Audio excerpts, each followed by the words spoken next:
一个人后半生的运势其实早就被老天爷写在脸上了。各位只要仔细看鼻翼两旁往下走的这两条线，就能看出一个人到了人生下半场以后，究竟是越过越稳，还是越过越辛苦。这两条线很多人每天照镜子都会看到，却从来没有真正当回事。它就是决定你人生下半场大运的法令纹。别小看这两条纹，这里面有4种特别值得大家注意的形态，有的是暗藏大吉之象，但有的却是老天爷在给你下最后通牒。那么这4种法令纹到底长什么样？哪一种最值得警惕？又是哪一种代表一个人到了晚年反而越来越有福？来，准备好镜子，我们现在一个一个看。第一大凶相，短浅无力，代表漏财漏运，晚景无靠。什么叫短浅无力？很多人照了镜子跟我说，老师，我有法令纹啊，你看我笑起来的时候才有，不笑的时候根本看不见，而且很短，走到脸颊一半，鼻子下面一点点就消失了，根本没有往下延伸去包住嘴巴。我告诉你，这在相学上就叫短浅无力。这代表什么？代表你的气不够长，你的堤坝只修了一半，你上半辈子赚进来的水流到脸颊中间，哗啦一下全漏出去了，根本进不了你的水库。有这种面相的人最大的特征是什么？核心象征就是年轻的时候敢冲敢拼，甚至意气风发，但到了晚年往往守不住财，甚至众叛亲离。我给诸位讲一个真实的案例。以前有一个找我看风水的客户，是在新竹科学园区周边做电子加工的老板，姓陈，我们就叫他陈董。那是早些年发生的事了。那个时候陈董才40多岁，正是人生最风光的时候。哎呀，大家我跟你们讲，那是真的意气风发，出门开的是顶级宾士，皮夹里面放着黑金卡，手上的表一看就知道不便宜。每次跟人讲话，下巴总是微微抬着，好像全世界的机会都排着队等他点头。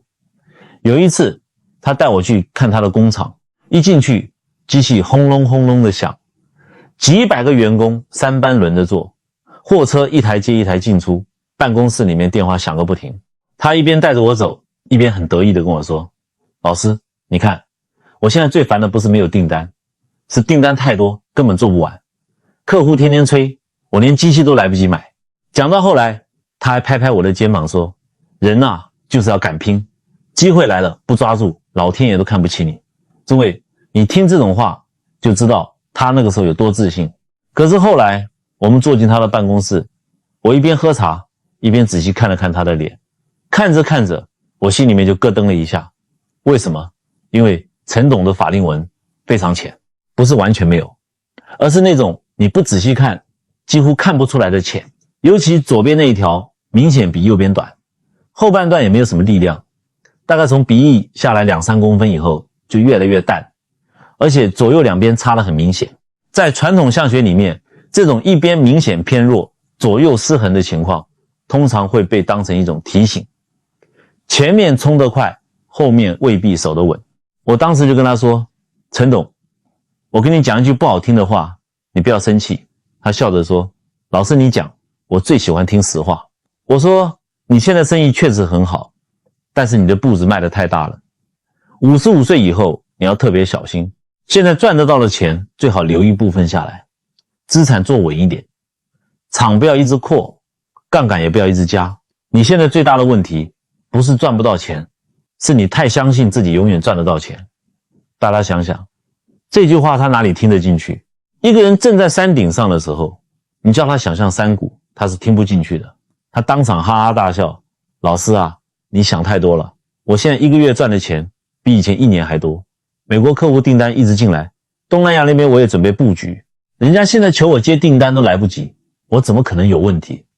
你不要乌鸦嘴啦，我下个月就要去越南看地，准备砸2亿盖新厂，现在不扩，难道等我60岁才扩吗？我听完只能看着他，因为有些话提醒一次就够了。当人不想听的时候，你讲10遍，他还是觉得你在挡他的财路。后来发生什么事？他56岁那一年，市场真的变了，而且不是慢慢变，是一下子翻脸。全球景气大幅反转，电子业订单快速萎缩，他原来几个最大的美国客户前后通知砍单延单，最麻烦的是什么？旧厂的订单正在减少，可是他海外的新厂已经盖到一半了，土地的钱付了，机器定了，工程款要付，银行贷款每个月照样要缴，员工薪水1毛都不能少。以前订单好的时候，这些都不叫问题，因为现金一直进来，可是水龙头一关，问题全部一起冒出来。他开始拆东墙补西墙，先拿公司的现金顶，现金不够就拿自己的定存进去，定存没了再去借。后来银行开始缩额度，他急了，连利息比较高的钱都去碰。短短一段时间，原本看起来像铜墙铁壁一样的事业，突然之间就像骨牌一样，一张接一张倒下来。厂关了，机器被处理了，原本辛辛苦苦存下来的几千万也全部拿进去填窟窿，最后还是填不满。可是真正把他击垮的还不是钱，是人。因为陈董年轻的时候一心只想着事业，太太生日他在应酬，孩子学校有活动他叫秘书送礼物过去，太太偶尔跟他说钱够用了，你能不能早点回来吃一顿饭，他总是不耐烦，你们女人懂什么，我现在这么拼不都是为了这个家吗？久了以后太太也不讲了，孩子也不等他了，一家人住在同一栋房子里面，却越来越像3个陌生人。所以等到他事业真的垮下来的时候，那些过去没有处理的问题一口气全部爆开。太太跟他吵到最后，只跟他说一句，你以前说你这么拼都是为了我们，可是这些年我们什么时候真正拥有过你？后来2个人还是离了。儿子那时候也已经成年，看到父亲债务一大堆，又担心债主找上门，干脆连电话号码都换了。这个时候陈董才发现，以前办公室里面每天几十个人等着见他，电话一天接不完，酒桌上一堆人喊陈董陈董，可是等你真的倒下以后，那些声音会消失得非常快。前一阵子有一个以前跟过他的老员工来找我聊天的时候，刚好提到他，我问他现在怎么样，那个老员工叹了一口气说，老师，陈董现在真的差很多了。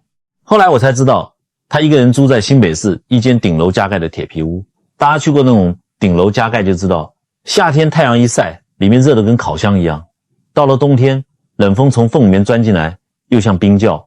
以前住大房子的时候，水杯空了都有人帮他加水，现在身体不舒服，连想喝一杯温水都得自己慢慢爬起来烧。最难堪的时候，手头真的周转不过来，连去看个一般门诊的钱都要厚着脸皮打电话给以前的老员工，能不能先借我一点，过阵子还你。中午吃什么？就是楼下街角最便宜的便当，有时候便当凉了，他也照样坐在那里慢慢吃。诸位，你把前后2个画面摆在一起看，40多岁的陈董站在几百人的工厂里面，穿着名牌西装，拿着黑金卡，告诉我人就是要敢拼。可10几年以后，同样这个人一个人坐在铁皮屋里面，对着一盒已经凉掉的便当。这就是为什么传统相学会把短浅无力当成一种提醒。他真正提醒的是，一个人年轻的时候，如果只知道冲不知道守，只知道赚钱不知道留钱，只知道顾事业不知道顾身边的人，那么你前半生赚进来的东西再多，到了人生下半场也可能一样一样从手里面漏出去。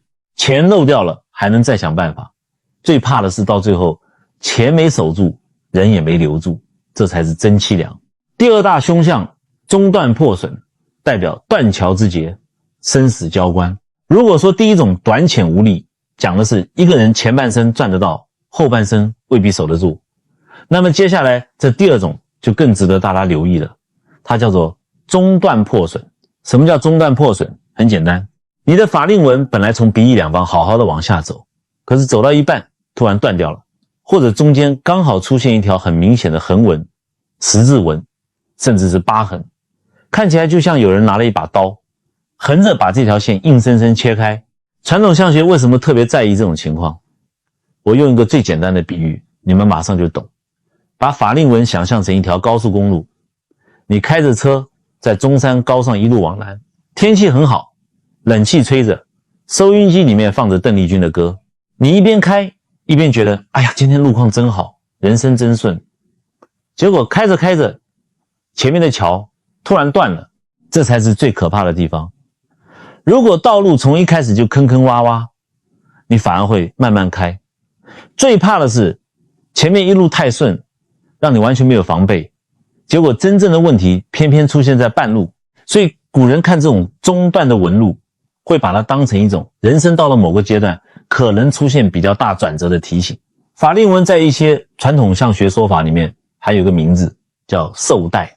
所以如果一条原本连贯的纹路中间突然被横纹、十字纹截断，古人会特别提醒，人生走到中晚年交界的时候，做事情不要太冒险，身体不要太透支，钱财不要压得太重，因为这个阶段最怕的就是一个突如其来的变化，把你原本安稳的生活整个打乱。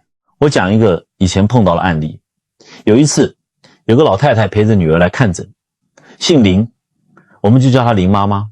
林妈妈一进来的时候，我对她印象很好。这个老太太讲话轻轻的，脸上总是带着一点笑，慈眉善目，一看就是那种一辈子替家庭操很多心的妈妈。她本来不是来看自己的，她坐在旁边等女儿的时候，我刚好抬头看了她一眼，结果这一眼我就注意到一个地方，她右边的法令纹本来走得还算清楚，可是在中间的位置有一道很明显的横纹穿过去，远远看起来就像一个小小的十字。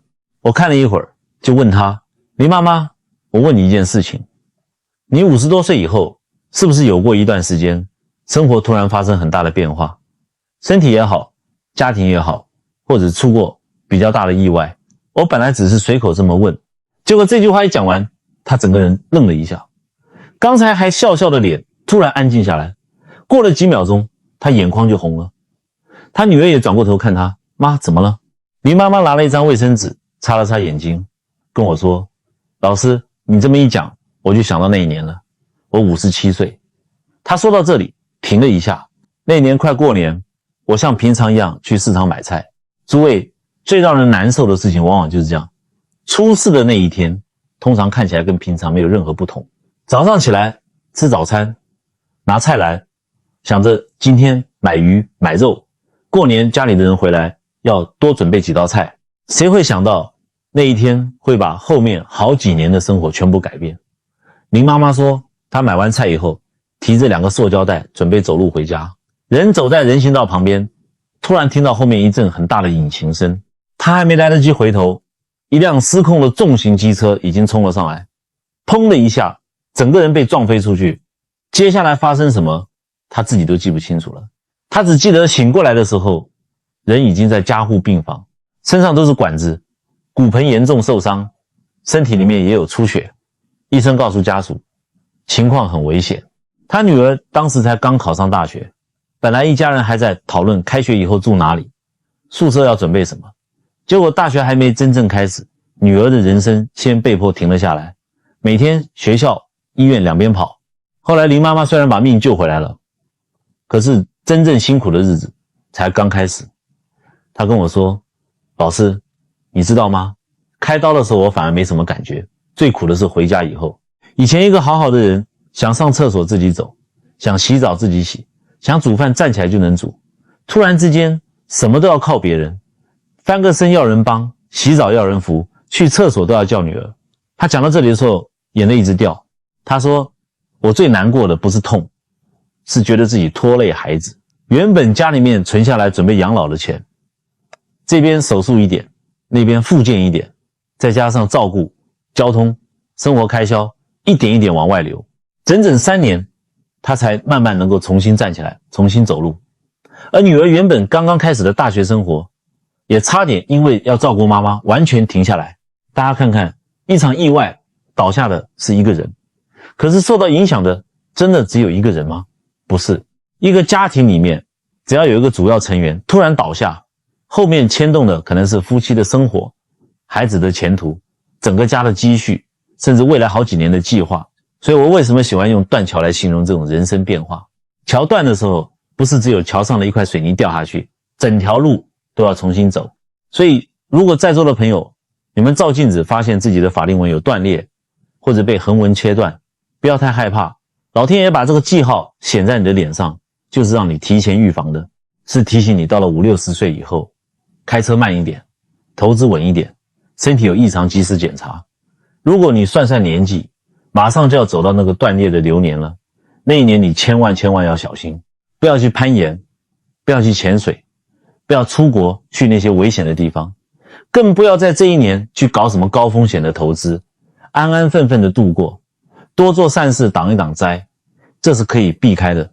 第三大凶相，腾蛇入口，代表饿死之象，有而难享。讲完了这漏财断运的两大凶相，大家是不是觉得背脊已经有点发凉了？先别急着害怕，接下来我要讲的这第三种凶相，但是所有相师看了都会摇头，在古代直接被判死刑的相，这种相在我们现代社会争议最大，也最让人心痛。我们刚才讲，老天爷给你修的这个晚年金库大坝，也就是法令纹，正常的情况应该是怎么走？它应该是从鼻翼两边出发，顺着脸颊往外往下舒展开来，就像一口大钟一样，把你的嘴巴稳稳地包在里面。这叫开阔，这叫包容。但有一种纹路，它偏偏不按牌理出牌。这种法令纹，它伸出来之后，不是往外走，而是越往下长，越往里面弯，弯弯曲曲的，最后甚至死死咬住你的嘴角，钻进了嘴巴的肉里。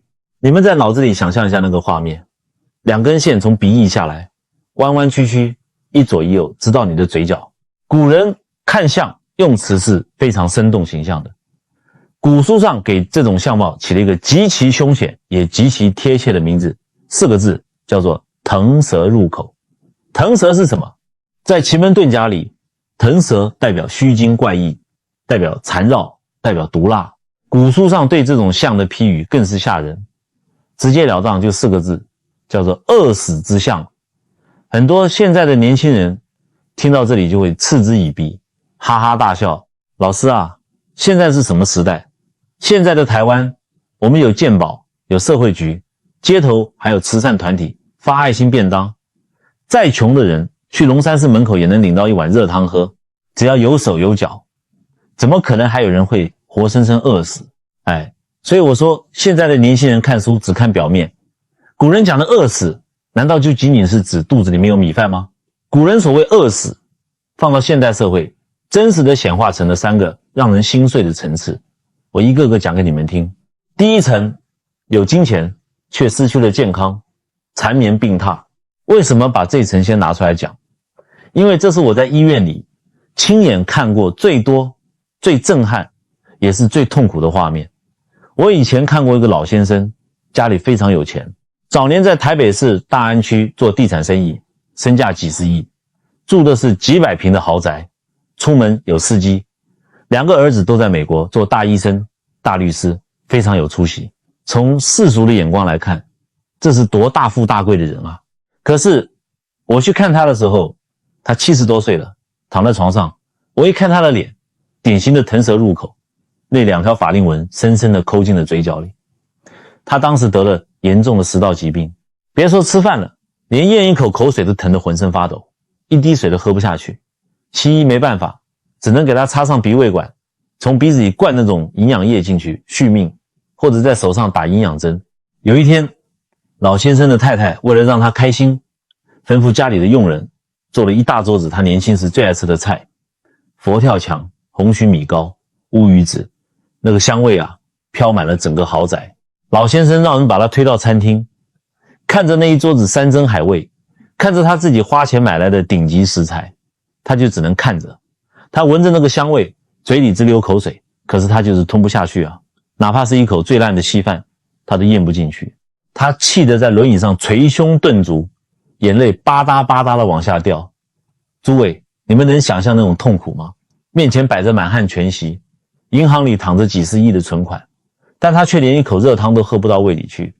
这不就是现代版的饿死吗？他饿死的不是没有钱买饭，他饿死的是失去了享受食物的器官功能。这比古代街头没饭吃的乞丐还要折磨人。乞丐讨了半个馒头还能嚼一嚼咽下去，他呢，他只能活生生的看着自己枯萎。这里我要提醒大家，法令纹本身不能拿来诊断食道癌、胃癌或者任何疾病。如果真的长期吞咽困难，声音异常，体重明显下降，该做的是赶快去医院检查，而不是在镜子前猜。第二层，有儿女却没人陪伴，孤独终老，情感上的饿死，这是第二种饿死。也是台湾现在很多独居老人的真实写照。真正值得我们警惕的未必是脸上的一条纹，而是一个人如果几十年都活在猜疑、控制、怨恨里，他的神态、表情、说话方式自然会越来越紧绷。我以前在万华那边做义诊，接触过一个70多岁的老先生，他年轻的时候是做批发生意的，赚了点钱，但是脾气极度暴躁霸道，在家里太太稍微菜稍咸了一点，他能掀桌子，小孩考试少了1分，他拿皮带抽。他对身边的亲戚朋友也是一样，谁借他一点钱没按时还，他能跑到人家公司去骂街。到了晚年怎么样了呢？大家受够了他这条毒蛇，太太跟他离了婚，几个孩子宁愿在外面租很破的房子打工，也绝不回来看他一眼。亲戚朋友早就断了走动，他手里是有几套老房子的，每个月能收租金，他不缺钱买便当。可是他一个人住在那栋阴暗的老公寓里，每天把捡来的垃圾堆在客厅，没人跟他说话，没人关心他今天过得好不好。谁要是好心去请里长、李干事关心他一下，他还要拿扫把赶人。最后呢，有一年冬天的一个寒流，他一个人在屋子里摔倒了，脑溢血。因为平时根本没人跟他来往，他躺在冰冷的地板上，深深的熬了3天才咽气，直到1个礼拜后，邻居闻到味道报警，才把他拉走。诸位，这也是一种饿死。他不是饿没有饭吃，他是饿死在情感的荒漠里。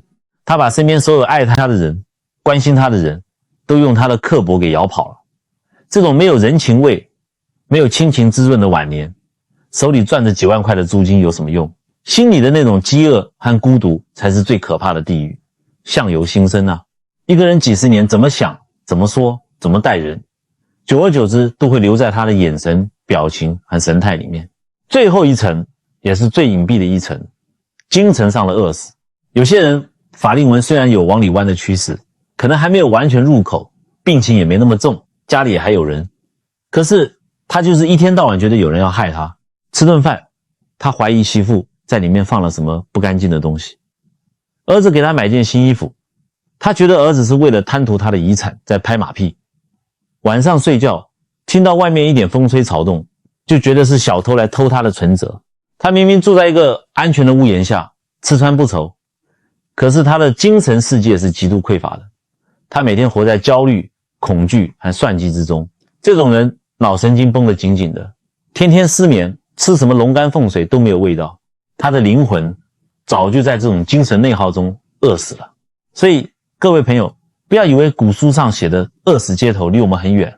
你看看现在医院里那些插着管子的富豪，看看社会新闻里那些死在豪宅里无人知晓的独居老人，看看身边那些整天疑神疑鬼，把日子过得像坐牢一样的长辈，腾蛇入口，真的是天底下最让人痛心、最让人惋惜的相。因为他们本来手里握着一把好牌，却因为身体的透支、性格的刻薄和精神的狭隘，把自己的晚年逼上了一条绝路。好了，看完了今天最可怕、最沉重的一部分，大家先深呼吸，来，跟着我吸气、吐气，拿起你们手边的茶杯，喝口温水，把心里的那股浊气给压下去。别怕，我讲课从来不是为了吓唬你们，让你们回家睡不着觉的。易经讲一阴一阳之谓道，凡是有阴必有阳，老天爷是很公平的。既然有腾蛇入口这种相，就一定有能让你福寿双全、子孙绕膝的顶级好相。既然知道了破财漏运的病根在哪里，我们更要知道真正能锁住你晚年福气的好相到底长什么样。相由心生，只要你还有一口气在，命运的剧本就还能改。接下来我们要扫除一切阴霾，我要给大家讲一讲真正能锁住你晚年福气的顶级大富大贵相到底长什么样。我要教你们怎么在50、60岁的时候把你的脸养成一张真正的活风水宝地。在我们传统的相学里，有一种面相不仅看着大气，而且让人打心底里觉得亲切安稳，我管它叫做金缕锁。古书上给它一个更好听的名字，叫寿带环口。那真正好的法令纹到底是什么形态？大家拿镜子照照，或者回想一下身边那些活得最通透、最幸福的长辈。第一，他的纹路要是清楚的，自然的。什么是自然？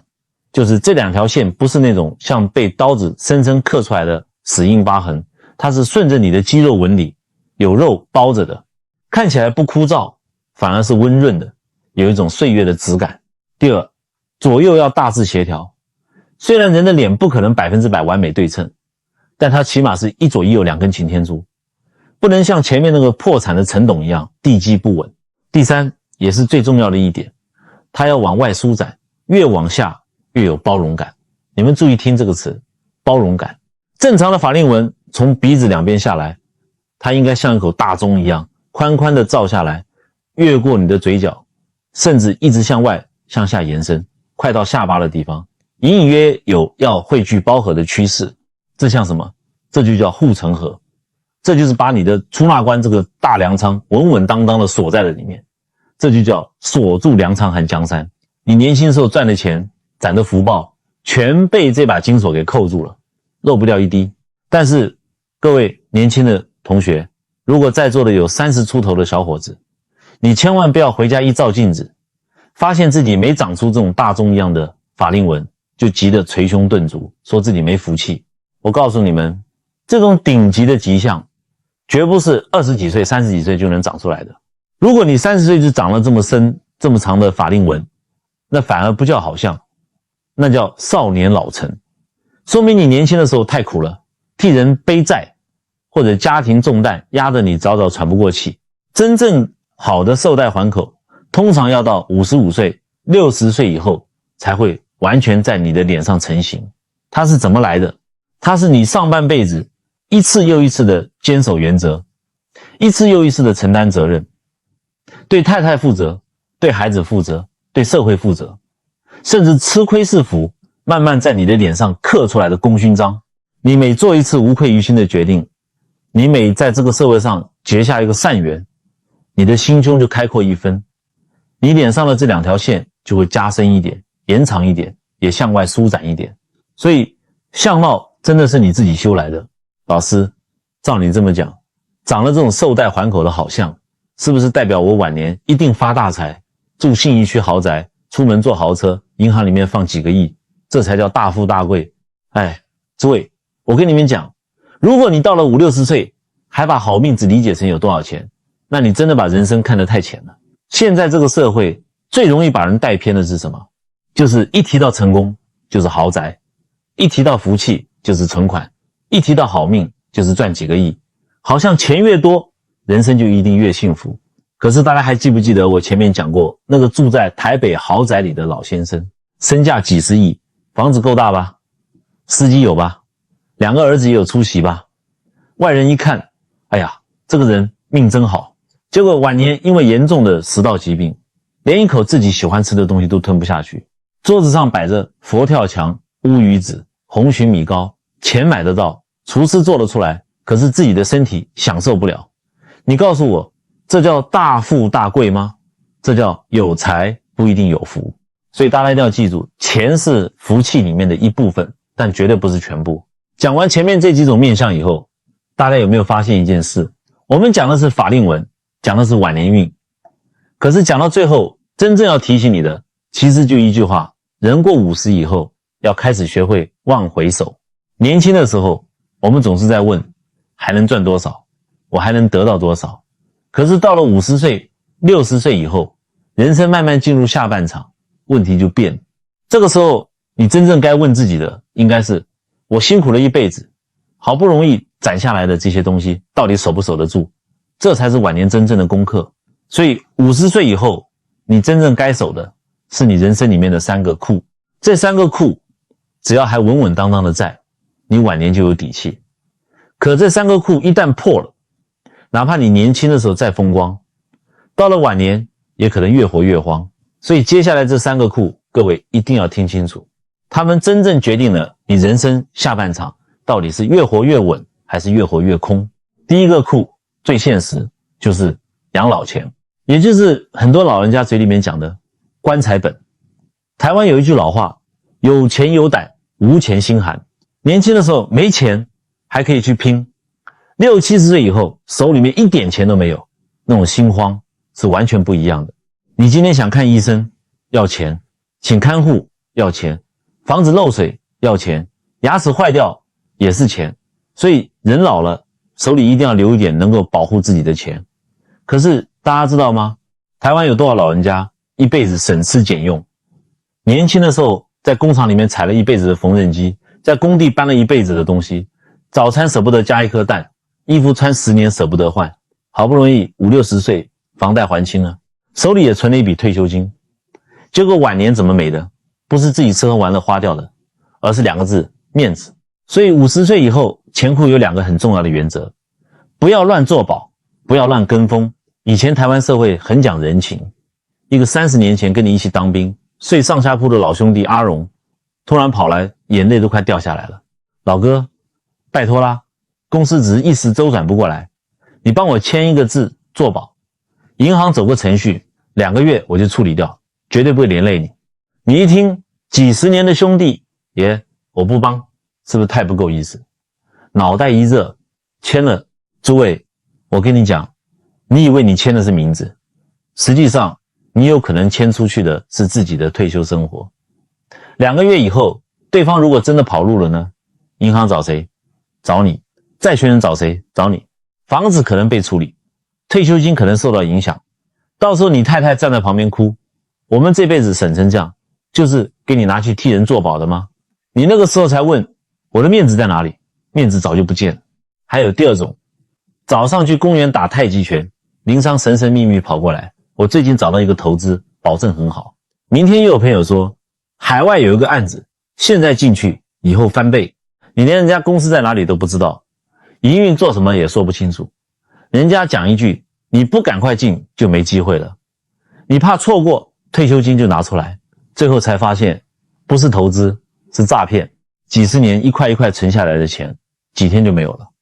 所以我送所有50岁以上的朋友一句很难听却非常实用的话：人到晚年要学会一点不好意思。别人借钱不好意思，我的退休金不能动；别人叫你做保不好意思，我不替人做保；别人笑你小气让他笑，别人说你不够朋友让他说，因为等你真的生病需要花钱的时候，当初那些夸你够义气的人未必会帮你付医药费。所以守住钱库不叫小气，那叫守住晚年最后的尊严。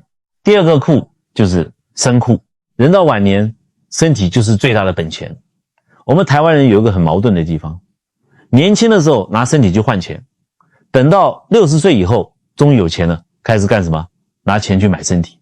今天听人家说这个补品好买，明天看到高级诊所推销打什么抗老针，吃什么昂贵的保健食品，又去试，几十万上百万都舍得花。我问你，你的身体是一台机车吗？换一个零件骑去车行换新的，换完马上又可以骑，不是。所以50岁以后怎么守身库？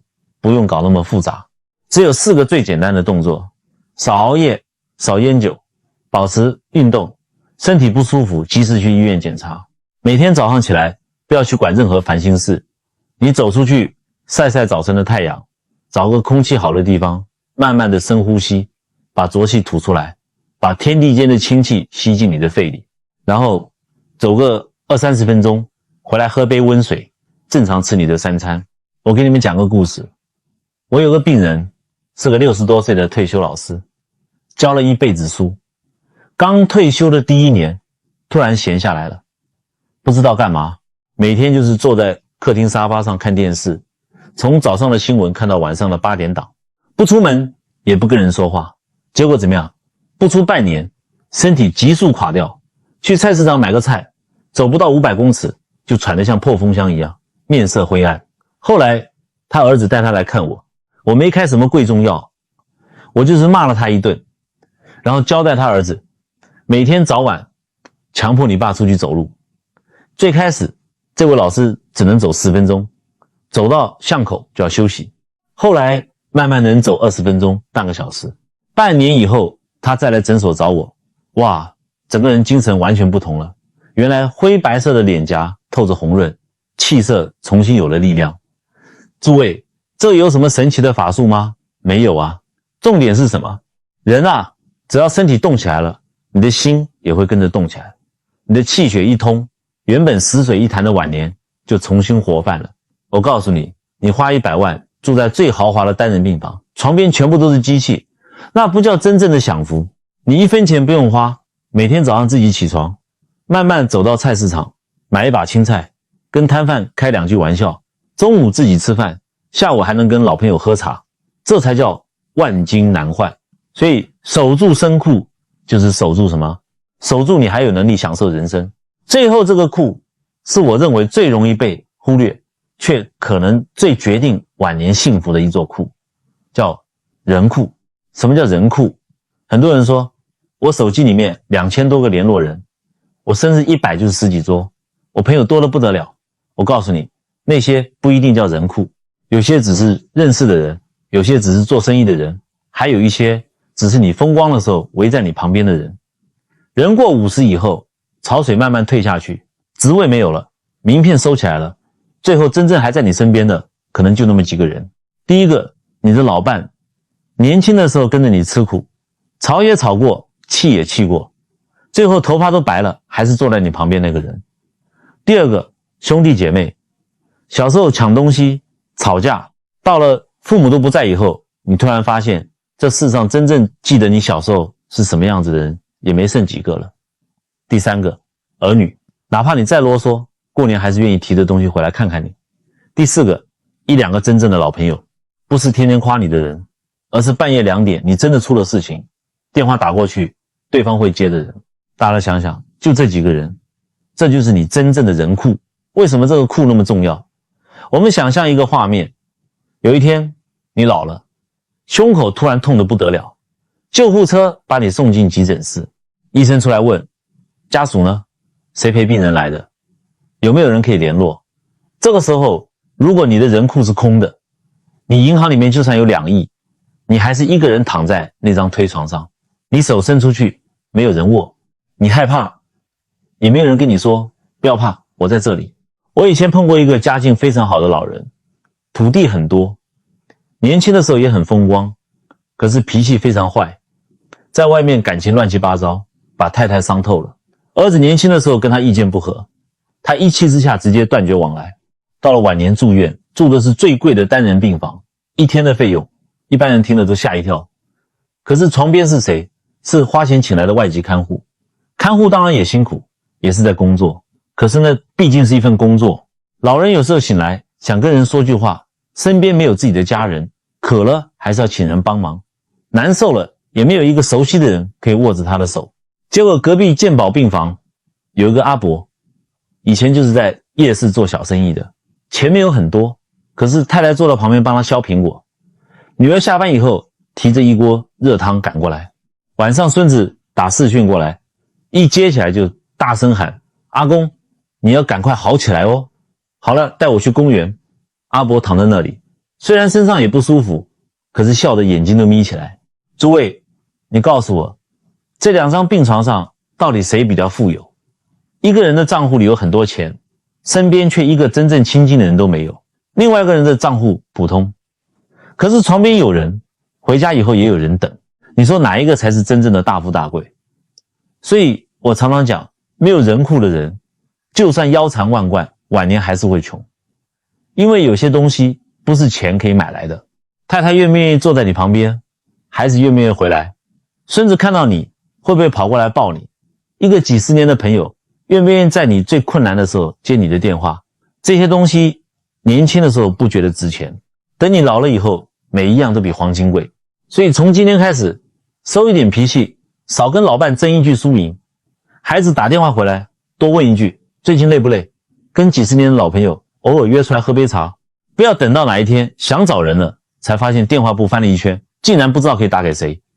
把你的人库一点一点填起来，这个库才是你晚年真正最坚固的靠山。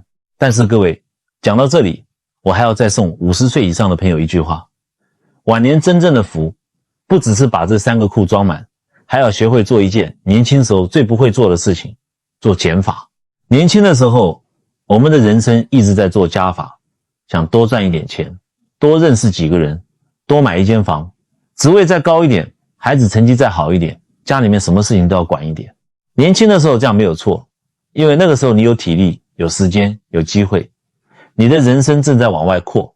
可是人过50以后，如果你还是什么都想抓，什么都舍不得放，最后你会发现你手里面抓的越多，心反而越累。所以50岁以后要开始学会3个减。第一个，减掉没有必要的欲望。你已经有地方住了，就不要看到别人换大房子，自己心里面又痒。你已经有一台能开的车了，就不要别人换了新车。你马上觉得自己也不能输。人到晚年，最怕的不是拥有的少，而是什么都有了，心里面还是觉得不够。今天羡慕这个，明天比较那个。别人儿子做医生，你回家就嫌自己儿子没出息。别人孙子考第1名，你回家就问孙子，你怎么只有第10名？各位，这样活到80岁都不会快乐。真正的福气是有一天你突然想明白，够了就是福。饭够吃，钱够花，身体还能动，家里还有人，这已经很难得了。第二个，要减掉对孩子的控制，这个尤其重要。很多父母60多岁了，孩子都40岁了，还天天管你为什么不换工作，你钱怎么花的，孩子为什么这样教，媳妇为什么不听我的。我跟你讲，孩子小时候你替他挡风挡雨，那叫责任。孩子40岁了，你还替他决定人生，那就不是爱了，那叫你不肯放手。你这一辈子的路已经走了一大半，他的路才刚走到中间。有些亏他要自己吃，有些弯路他要自己走，有些道理你讲100遍都没用，他自己摔一跤2分钟就懂了。所以到了这个年纪，父母真正高级的爱不是我替你决定，而是路你自己走。真的累了，家里还有盏灯，你把这个界限放出来，孩子反而更愿意靠近你。第3个，要减掉那些消耗你的关系。年轻的时候酒局很多，今天这个饭局不能不去，明天那个朋友不能得罪。手机里面几千个人，逢年过节讯息回到手软。可是人过50以后，你慢慢会发现，真正值得你花时间的人没有那么多。有些人10年没见，见面只是互相比较谁赚得多。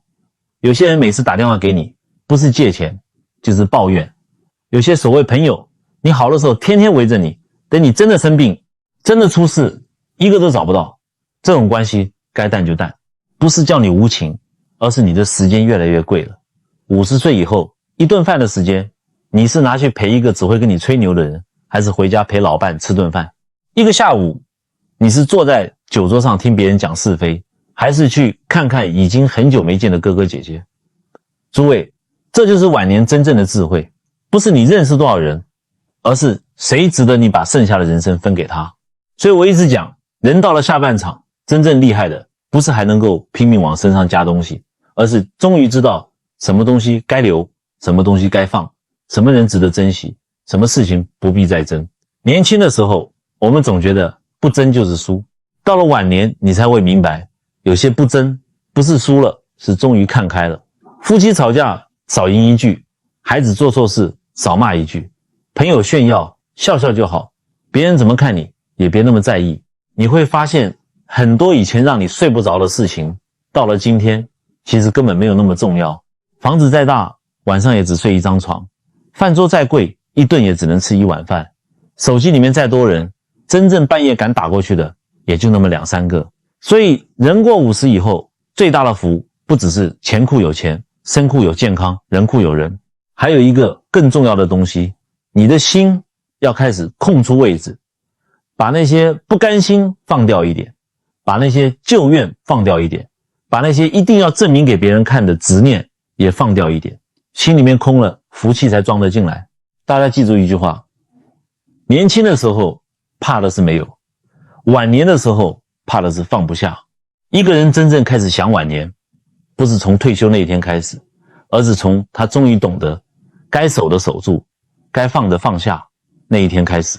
各位，现在把眼睛闭起来，想一想这个画面。退休以后，别人还尊重你；过年时候，孩子愿意回来，孙子愿意抱你；下午的时候，老伴还坐在旁边跟你商量晚上吃什么；周末的时候，几个老朋友还会打电话问你要不要出来喝茶，而你自己的身体还允许你笑着说好啊，走。大家听好，这才叫大富大贵。真正的富是手里有一点老本，真正的贵是走到哪里还有人尊重你。真正的福是家里还有人等你，真正的寿是身体还允许你享受这些东西。所以所谓寿带环口也好，金女锁也好，就是看一个人活了大半辈子以后，他的心有没有越来越宽，他的脾气有没有越来越柔，他的信用有没有留下来，他的家人有没有愿意靠近。所以我一直讲，好像不是拿来炫耀的，是拿来提醒自己怎么做人的。你把人做好了，把家守好了，把身体顾好了，把身边真正重要的人珍惜好了，到最后即使你没有住信义区豪宅，没有几百亿身价，你坐在自己家那张旧沙发上，看着一家人热热闹闹，心里面能够踏踏实实的说一句，我这一辈子值得了。诸位，这才是真正的晚年好命。讲到这里，你们心里那块石头是不是终于放下来一点了？是不是突然发现，原来真正值得我们追的大富大贵并没有想象中那么遥远？它不一定在银行里，很多时候就在你每天回去的那个家里。各位朋友，相由心生，境随心转。今天这堂课我们就先讲到这里。在最后，我想邀请每一位朋友在留言区留下一句你的善言，或者写下一句你最想送给家人的祝福。你可以写愿家人身体健康，平平安安，也可以写愿晚年安稳，福气常在，或者只是简简单单一句心存善念，福气自来。为什么我希望大家留下这句话？因为语言是有力量的，文字是有磁场的。一句好话可能只需要几秒钟，可它带给人的力量有时候会留很久。当越来越多的人在这个留言区留下善意，留下祝福，这里就会变成一个装满好话、好念头、好心意的地方。而你今天写下的那一句善言，也像是在为自己和家人的晚年种下了一颗最美好的福报种子。好，也愿每一个人往后的日子都能少一点烦恼，多一点安稳。愿你心里有善，身边有人，这就是最好的晚年福。我们下期再见。